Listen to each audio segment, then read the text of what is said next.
What's up, family? It is Caden with Urban Finance, and today we're going to be talking about how to become a minimalist. And I'm not going to assume that you know what a minimalist is or what minimalism is, so I'm going to give you a definition. Matter of fact, I'm going to give you my favorite definition plus another definition that I don't really like that much. But before I give you my definition of what a minimalist, my favorite definition, make sure you hit the like button and subscribe to the page. And I just want to say a special thank you to all of you who have been liking my videos, because I've seen a huge increase in likes, as well as those who sign into YouTube from Facebook just to like the video. You are the real MVP. Okay, let's get into the video right now after this.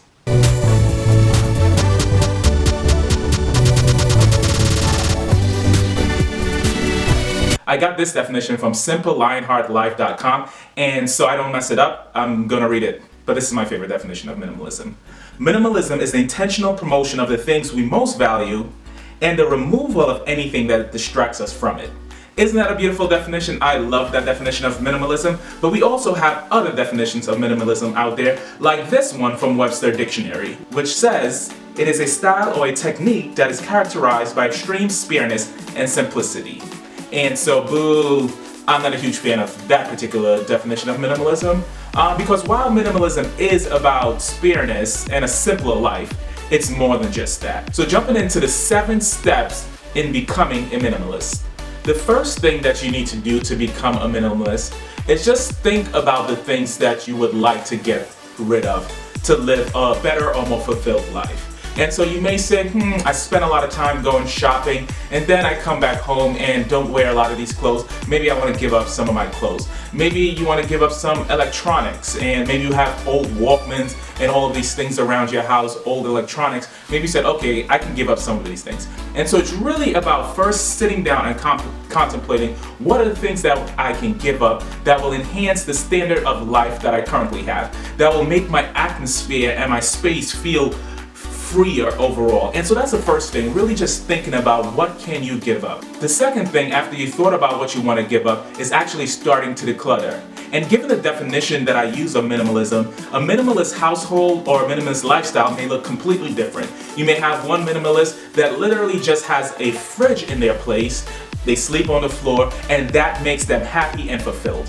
But you may have another minimalist that has a fridge, a TV, a couch, a bed, and a bookshelf, and all of these other necessities that they really want and that enhances their life. That person too can be a minimalist. And I know there may be some purists out there that are like, no, that person is not a minimalist, but that's why I use the definition that I did, because it's really about not focusing on what you've given up, but focusing on how you can enhance your life by reducing the things that you have. It's all about having a happier and better lifestyle. I personally recommend starting to declutter by getting rid of clothes. Another great place to start is actually getting rid of pictures on your phone. Even those type of things clutters your lifestyle. And getting rid of stuff by category is another good way of doing things. So maybe you start with clothes, then you move on to, let's say, furniture, or maybe you move on to, after clothes, the containers that you get from fast food restaurants. And so really thinking conceptually about, okay, what are the areas, what are the categories, what are the things that I want to declutter in my life? Some people choose to become minimalists in order to save money. And while that is a part of being a minimalist, and I don't think it's a bad reason to be a minimalist, it's not the entire thing. And so it's really about thinking about how you want to spend the resources that you have to enhance your lifestyle. So maybe you work 60 hours a week and you don't get to spend as much as time with your family, but you work 60 hours to buy yourself Gucci bags, Jordans, Pradas, and all other type of things, even like cable TV or lattes. I don't know why people always pick on lattes, but I just threw that in. Yeah, so you're part of the latte generation. Don't worry, I am too.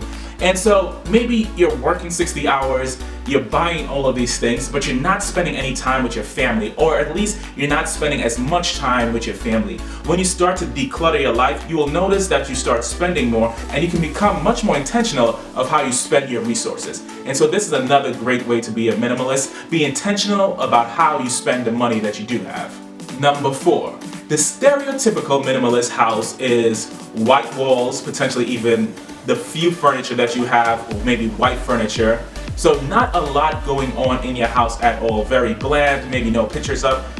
You can have that design. I personally love that design, but my wife was like, there's no way we're having a white house with white walls with a baby on the way, which makes a lot of sense. So the place that we bought has blue walls. I'm sure you can see it in the background maybe, and maybe I'll even throw in some pictures or clips of the baby room. But yeah, so there is a stereotypical look for a minimalist place, but you don't have to do that. It is not necessary, but you do want to think about freeing your space as much as possible as well.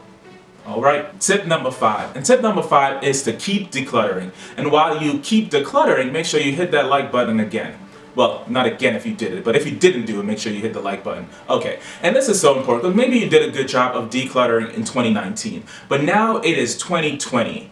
And you have accumulated more stuff. We're humans, we can't help but accumulate stuff. And it's so important to keep decluttering. One of the things that I personally like to do when people give me business cards, I take that information and put it in an Excel spreadsheet. I also put where I met the person, so now I have a more seamless way to really be able to remember where I know this person from, because that's personally how I remember people. I met you at X and X place. That's one way that I try to keep my wallet clean. And so just think of different ways that you can constantly keep decluttering, constantly thinking about what clothes you don't need, constantly thinking, am I accumulating electronics in my place, thinking about, do you need to get rid of books, thinking about, do you need to get rid of old DVDs that you may have. Always think about, how can I declutter my life, how can I free up my space, how can I free up my time for a simpler, more wonderful life.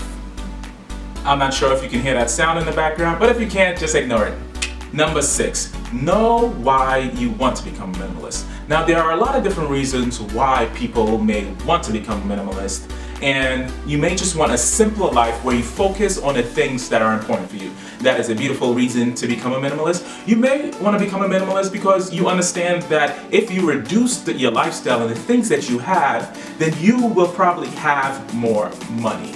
It's just simple math. Stop spending and you will have more money. That is also a great reason to become a minimalist. And I know that there might be some out there that may say, if you're doing it purely because you don't want to spend as much or doing it purely for money, then you're not a minimalist. And I say every group have their extremists, so just ignore them. And that brings us to our 7th reason. The 7th thing that you need to know is don't compare yourself to other people that call themselves a minimalist. I personally will never classify myself as a minimalist, but I am someone that is interested on pursuing a minimalist type lifestyle. And the reason why I don't classify myself is just because I have no intention of comparing my lifestyle with anyone else's lifestyle, because especially if you're married, it's all about making compromises. And so you don't want to be an extremist when your wife or your partner, husband, wife, really doesn't matter, when your partner has a different opinion in mind for the type of lifestyle that they want to live. And so just don't compare yourself to others.